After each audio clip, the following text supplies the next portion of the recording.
Hi friends, welcome back to our channel Sweety chit chats. అందరు ఎలా ఉన్నారు? నేనైతే చాలా బాగున్నాను. ఈరోజు కార్తీక పురాణం 26వ అధ్యాయం 25వ అధ్యాయం కంటిన్యూషన్. దుర్వాసుడు శ్రీహరిని శరణు వేడుట. శ్రీహరి బోధ. ఈ విధముగా అత్రి మహాముని అగస్త్యునితో దుర్వాసుని కోపం వల్ల కలిగిన ప్రమాదమును తెలిపి మిగిలిన వృత్తాంతమును ఇట్లు తెలియజేసెను. ఆ విధముగా ముక్కోపి అయిన దుర్వాసుడు భూలోకము, భువర్లోకము, పాతాళలోకము, సత్యలోకములకు తిరిగి తిరిగి అన్ని లోకములలో తనను రక్షించువారు లేకపోవటచే వైకుంఠమందున్న మహావిష్ణువు కడకు వెళ్ళి వాసుదేవ, జగన్నాథ, శరణాగత, రక్షక, బిరుదాంకిత, రక్షింపుము.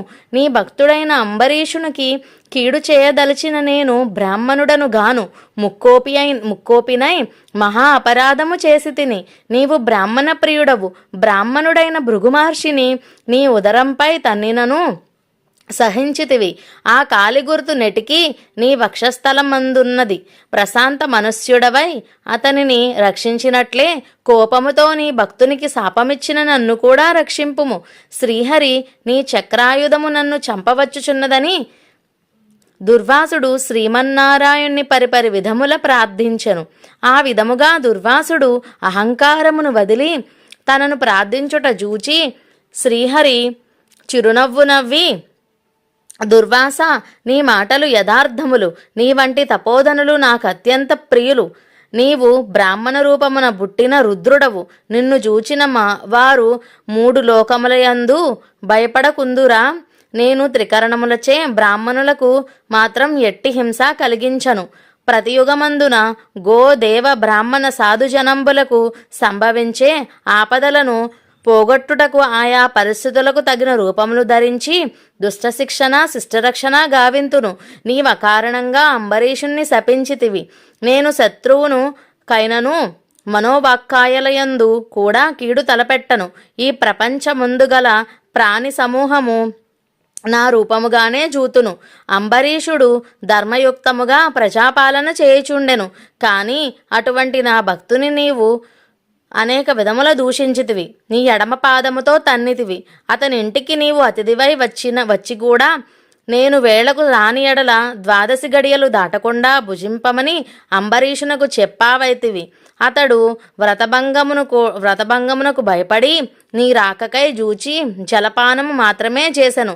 అంతకంటే అతడు అపరాధము ఏమి చేసెను?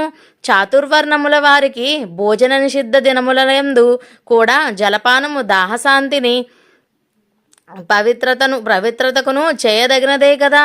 జలపానమునరించిన మాత్రమున నా భక్తుణ్ణి దూషించి శపించితివి. అతడు వ్రతభంగమునకు భయపడి జలపానం చేసినాడు, కానీ నిన్ను అవమానించుటకు చేయలేదే. నీవు మండిపడుచున్నను బ్రతిమాలి నిన్ను శాంతింపజేయజూచెను. ఎంత బ్రతిమాలినను నీవు శాంతింపనందున నన్ను శరణు వేడెను. నేనప్పుడు రాజహృదయములో ప్రవేశించినాను. నీ శాపఫలం 10 జన్మలలో అనుభవించదునని పలికెను. వాడిని నేను అతడు నీ వలన భయంచే నన్ను శరణు వేడుచుండెను. కానీ తన దేహము తాను తెలుసుకొనే స్థితిలో లేదు. నీ శాపమును అతడు వినలేదు. అంబరీషుడు నా భక్తకోటిలో శ్రేష్ఠుడు, నిరపరాధి, దయాశాలి, ధర్మతత్పరుడు. అటువంటి వానిని అకారణంగా దూషించితివి. అతడిని నిష్కారణముగా శపించితివి. విచారించవలదు. ఆ శాపమును లోకోపకారమునకై నేనే అనుభవింతును. అదెటులనినా నీ శాపములో నిధి మొదటిది జన్మ మత్స్య జన్మ. నేనీ కల్పమును మనువును రక్షించు నిమిత్తము సోమకుడను రాక్షసుని జంపుటకు మత్స్యరూపమెత్తుదును. మరికొంత కాలమునకు దేవదానవులు క్షీరసాగరమును మదించుటకు మందర పర్వతమును కవ్వముగా చేయుదురు. ఆ పర్వతమును నీటిలో మునగకుండా కూర్మ రూపమున నా వీపున మోయుదును. వరాహ జన్మమెత్తి హిరణ్యాక్షుని వదంతును. నరసింహ జన్మమెత్తి హిరణ్యకశిపుణ్ణి జంపి ప్రహ్లాదుని రక్షింతును. బలిచే స్వర్గము నుండి పారద్రోలబడిన ఇంద్రుడకు తిరిగి స్వర్గమును అప్పగించుటకు వామన రూపమెత్తి బలిచక్రవర్తిని పాతాళ లోకమునకు త్రొక్కివేతును. భూభారమును తగ్గింతున లోకకంటకుడైన రావణుణ్ణి జంపి లోకోపకారము చేయుటకు రఘువంశ రాముడినై జన్మింతును. పిదప యదువంశమున శ్రీకృష్ణునగును. కలియుగమున బుద్ధుడగును. కలియుగాంతమున విష్ణు చిత్తుడను. విప్రుని ఎంట కల్కి యన పేరున జన్మించి అశ్వారుండునై పరిభ్రమించుచు బ్రహ్మదేశుల నందరును మట్టుబెట్టుదును. నీవు అంబరీషునకు శాపమున నిచ్చిన 10 జన్మలను ఈ విధముగా పూర్తి చేయుదును. ఇట్లు నా దశావతారములను సదా స్మరించి వారికి సమస్త పాపములు హరింపజేసి వైకుంఠ ప్రాప్తి నొసంగుదును. ఇది ముమ్మాటికి తథ్యము. Thank you friends. 26వ అధ్యాయం. Hari Om. Please like, share and subscribe to our channel Sweety chit Chats. Thank you.